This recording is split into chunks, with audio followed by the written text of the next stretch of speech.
again, let my foolishness end here. An idea like you have to stop talking about foolishness in this conversation, because there is no foolishness here. So now the ideas like youth fund would be a direct injection of money into people's pockets, right? And you affordable housing is a good idea. And you're a numbers guy. I'm sure kidogo fane kwa ideas, because I started this conversation by explaining to an idea that I was excited about. So I look at youth fund and I'm like, for the support of the private sector, what informed the idea of giving people money directly, that's like government doing business, yet the private sector, they have established structures in the banking. Why not empower them to give access to loans? And one of the criticisms that the economy has faced is that the government is borrowing from banks. So correct me if I'm wrong, if the government stopped from borrowing from banks, banks tatubembeleza na pesa, what informs the difference between giving people directly or strengthening the institutions? Let me tell you, you've asked a very fundamental question.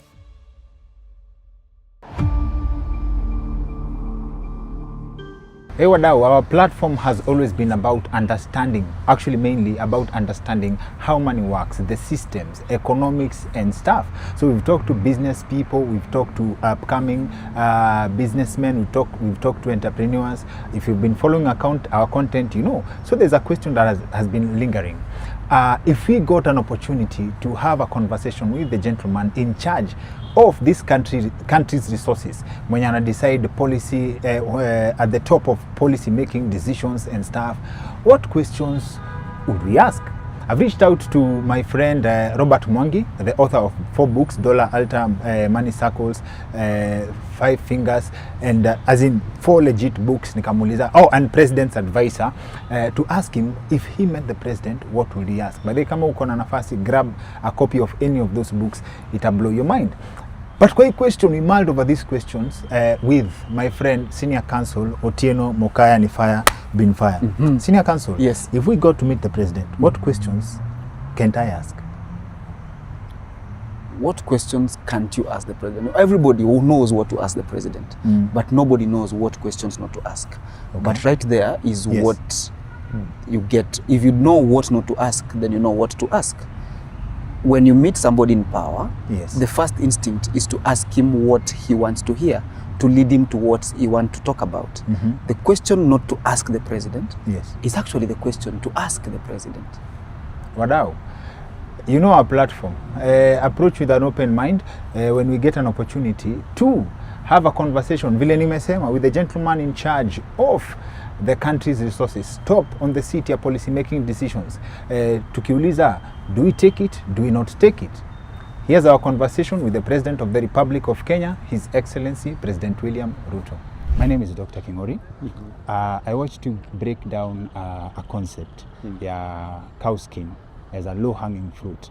We slaughter 3 million cows, alafu we still import shoes, and the leather industry is dying.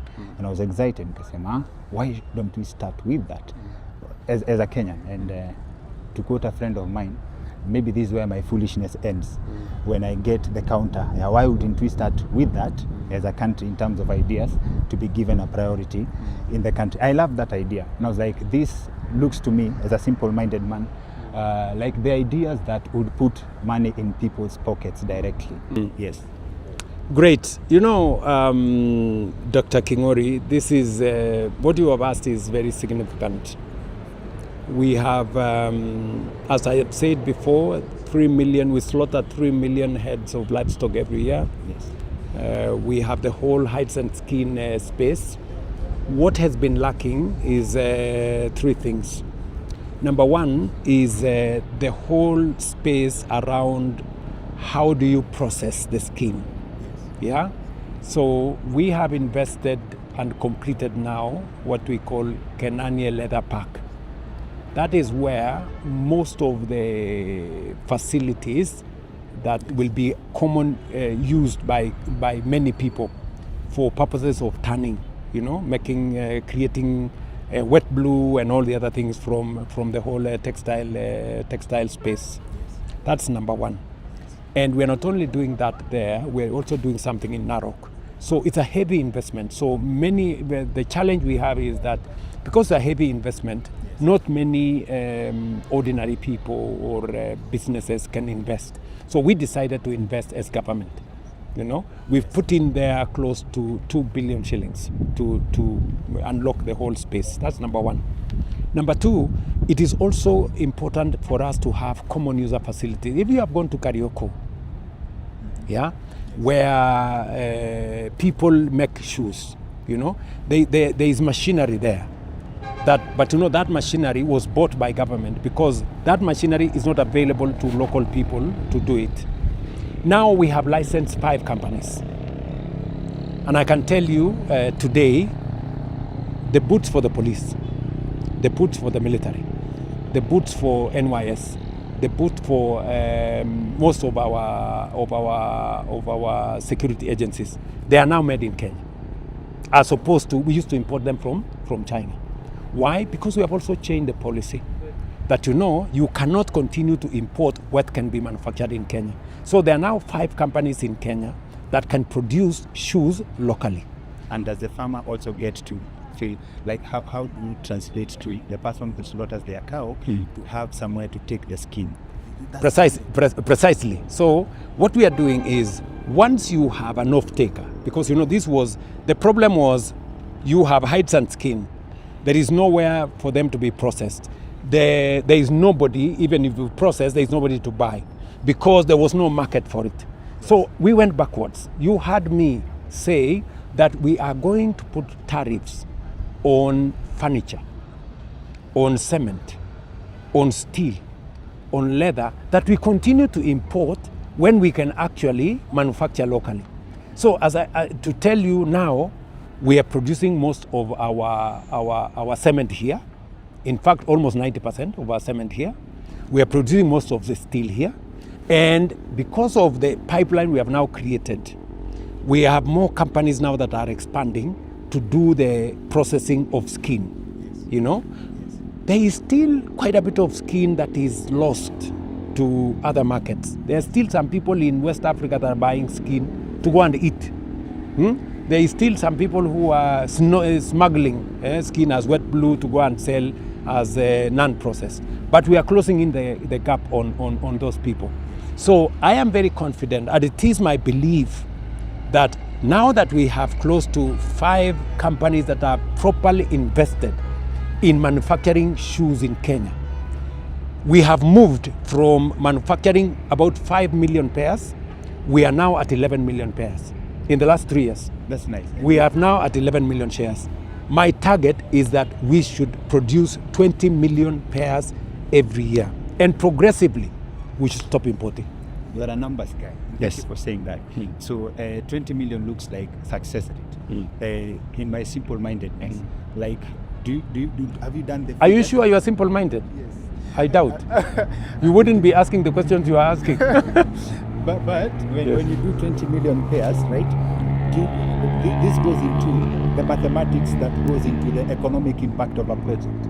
Like, let me break it down. I think a road, for example, when the road is constructed, you open up an economy where land prices zitaenda juu kidogo, people can get more money, kuna disposable income such that it unlocks a certain economic level for people around the place. So when you look at Kenya producing 20 million pairs, economically, like, what does it take for people to feel?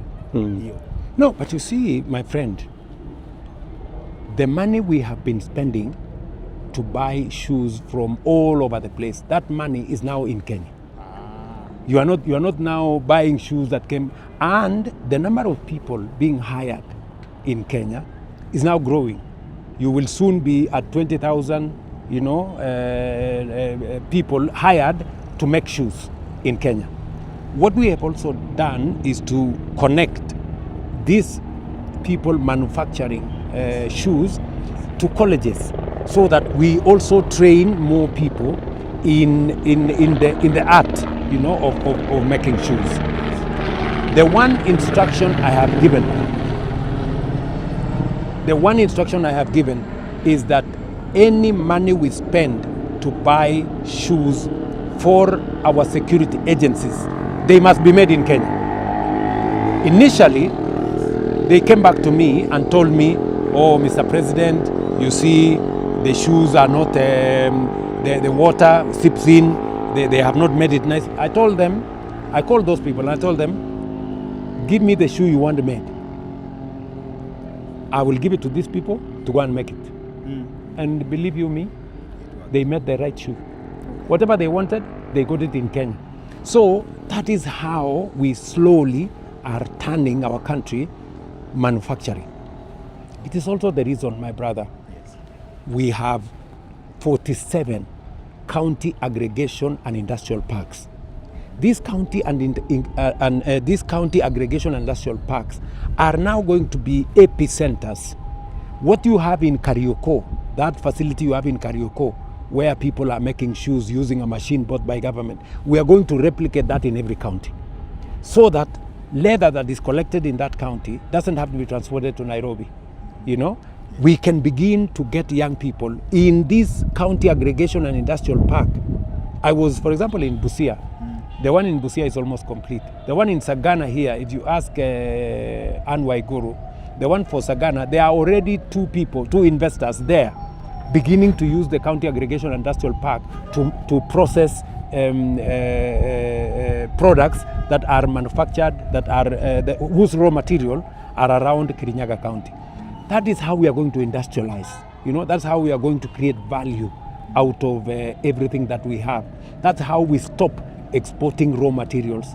That's how our coffee is going to be processed. Our tea is going to be processed, and on and on and on and on. And that is the reason why we are saying, let us invest in areas where we get maximum value in terms of creating jobs, creating value, and reducing on imports. That's how we grow the country. All right. So brilliant. But then, and I hope we can get to taste Rizzo. Why don't I do this? Yes, sir.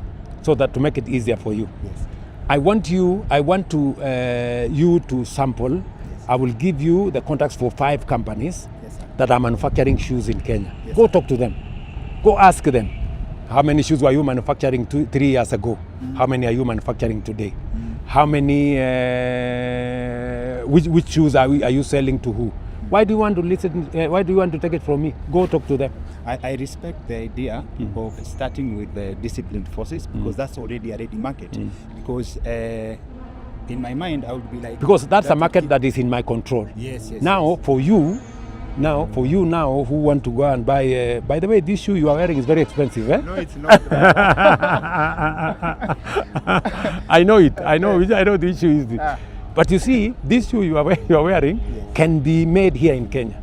And we should be able to make it for you here in Kenya. Same quality, same standard. So, because we have the space that I can decide where the market goes. But you see now, for ordinary people, we just have to make the shoe and I'm now encouraging these people to set up, their own enterprises. Yes. But what we are also doing, we are working with them so that the manufacturing for the global market that is happening in other countries where labor is beginning to be expensive, we want to relocate them to Kenya. We already have 3 people who are relocating their production from different countries to Kenya. 3 of them. Okay. And if you talk to these people, I am telling you, I can tell my team to show you, go to their factories. Okay. Okay. They are relocating to Kenya so that whether it is Geox, for example, there is a shoe called Geox. Whether it is that, it is manufactured in Kenya, it is sold globally. But now what we are going to do is that it will not just be manufactured in Kenya for the global market. Yes. The leather will be ours, Okay. all right? And the rest of the labor will be ours. So we begin to inform, to use our labor, to use our electricity, to sell into the global market. Okay. So 3 components. Yes. The ones we determine the market, the global market that we can use Kenya to manufacture, and of course, our own local market. Okay. And thank you for that. And I will dedicate this to a lady who is starting out the leather industry. Yes. She has a company in Pure Purple. Okay. If these structures are in place, Yes. I implore her to actually do that. Please tell name, her. Yes. Her name is Yolanda, and she's doing bags and stuff. Okay. Now she had struggled in a leather kidogo, but Yes. if these structures are in place, Let me tell Yolanda that if she's struggling with the leather, yes, he should go and see a fellow in Athi River called Mr. Rao. He has some of the finest leather anywhere in the world. Okay. Some of the finest. Okay. He makes leather for Kenyan, and he also makes leather for export. So, final question. I know it's been a long day. Your support for the private sector cannot be underestimated. I've seen you speak of the private sector. Again, let my foolishness end here. An idea like You have to stop talking about foolishness in this conversation, because there is no foolishness here. So Yes. now the ideas like youth fund would be a direct injection of money into people's pockets, right? And affordable housing is a good idea. And you're a numbers guy. I'm sure kidogo pale kwa ideas, because I started this conversation by explaining to you an idea that I was excited about, the leather. So I look at youth fund and I'm like, for the support of the private sector, what informed the idea of giving people money directly, that's like government doing business, yet the private sector, they have established structures in the banking. Why not empower them to give access to loans? And one of the criticisms that the economy has faced is that the government is borrowing from banks. So correct me if I'm wrong, if the government stopped from borrowing from banks, tumeambiwa banks zitatubembeleza na pesa, tuende to borrow. What informs the difference between giving people directly or strengthening the institutions? Let me tell you, you've asked a very fundamental question, and this is a question I was engaged with actually day before. Actually, you remember I was in KICC on this MSME day on Saturday. This was a very fundamental question we were discussing. The biggest challenge small business people face is access to capital. Yeah? Many banks you will not get through the door if you want to go and borrow from them. Because they know you pay better. Not because they know you. They will not allow you if they don't know you. First, they tell you, bring this item, what is the name of your grandmother, and everybody, who is your friend, where's the logbook, do you have a title deed, do you have a pay slip, all those things. Yes. And you cannot fault the banks. That's their business model. So what are we doing as government? We have to de-risk these people. We have to take the risk as government. It is the reason why my friend Dr.Kingori, Dr.Kingori, it is the reason why I started Hustler Fund. Why? Because there were 7 million people blacklisted. If you go anywhere, they check in the CRB, they say, no, you cannot even be given 2 shillings, right? Blacklisted. Yes. So how do we repair the credit worthiness of those people? That is how I came up with Hustler Fund. I removed all these people from the CRB, gave them a second chance, gave them a chance to borrow and pay. And for your information, out of 7 million people, we have 2 million people now who have repaired their credit rating. They are borrowing. All of them, of course, are out of the credit CRB list. They're now borrowing and paying. And for your information, another 960,000 people have even graduated. They are now borrowing up to 150,000 shillings. People who could not access a coin. So what I am telling now the banks, because I want now to move them to the next level, exactly to your point, I'm telling the banks, you people were saying these people are not credit worthy. They could not be, you are actually blacklisted them. We've given them a chance. They now have a track record. They've been borrowing for the last 1 year and they have been paying. They now have a credit score, right? And you see, collateral, Dr.Kingori, is not necessarily a title deed or a pay slip or a logbook. Yeah. Collateral can be your behavior. You know, if you are a good borrower and a good person who pays, that becomes your logbook. That becomes your collateral. Yes. So I'm telling them, I now have 900,000 people who we have their credit record. Yes. We have their track record. They have been borrowing and paying for the last 2 years. Now they have reached the limit. We can only give them up to 150,000. We want you to give them 200,000, 300,000, 500,000. Use this track record of theirs for you to lend to them. They have. It's like an incubation. An incubation. You know, above a place, a nursery, yes, where you get those people who nobody wants. We fashion them. You know, we train them. You know, we take a risk with them.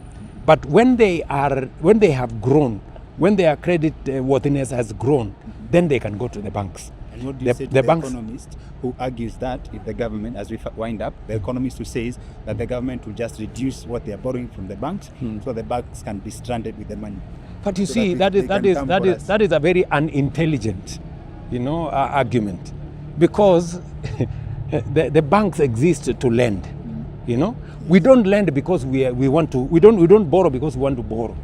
We borrow because there are needs that are not enough, okay, you know, or that are more than the resources we have. Okay. So, and we are not the only country that borrows. All I am doing now, for your information, yes, is to reduce borrowing. If you had the conversation I had there, yes, we are now trying to see how we can raise more resources, yes, rather than borrow. Okay. For your information, Dr. Kingori, yes, sir, we have 1.2 trillion contracts on housing, on markets, on hostels, with zero borrowed. Zero money borrowed. You know? I'm so curious. We have mobilized our resources in the domestic space. Yes. We have mobilized our domestic resources to fund our universal health coverage. Yes. You know, yes, we have the national insurance, social insurance fund. Okay. We have the PHC fund. Okay. All these, you know, is part of my, you know, making sure that we borrow less, mm-hmm, and we develop, we mobilize more resources from the domestic market. Okay. Let me ask you, why don't you ask me, Mr. President, why has the dollar come down from where it was to 129? It is because we are borrowing less. It's because we are sending less and less of our dollars outside Kenya. Why? Because whether it is housing, whether it is universal health coverage, we are funding it using domestic resources. Whether it is this Talanta you see here, whether it is bombers, you know, we are using innovative mechanisms, not going to the banks to borrow money. We are using innovative to build some of this infrastructure. What about the roads? We have mobilized close to 300 billion shillings to build our roads in an innovative mechanism. So, just for your information, you know, and it is good that you are asking me this question, because it is good for me to explain to the people of Kenya why we are doing what we are doing. Many people are beginning to ask, what was happening to our money before? Mm-hmm. Why are we building housing? Why are we building Rironi Summit? Why are we building Talanta? How are we building bombers? How are we building all the roads? Where was the money going in the past? But we are doing this kwa sababu ya kutumia akili. Okay, najua it's been a long day, and with your permission, I would probably propose that we could set up with the team to invite you on a podcast, because I would like to dive into these ideas, and especially I was invested in the infrastructure bond because of questions like how much can we afford to build, but I see our time is up. My friend, infrastructure bond, listen, the infrastructure fund, you know, I like you ask me the right questions. Infrastructure fund is going to be a game changer in this country. if Unanisikia? with your permission, Yeah, we can it set is up- going to be a game changer in Kenya. Yes. We have struggled with roads. Through the infrastructure fund, I can confirm to you that we are going to raise up to $30 billion. Go calculate that in Kenya shillings I'll go and do know the how much, and know how much it is. I'll go do the You know, mathematics. that is why I am saying Yes.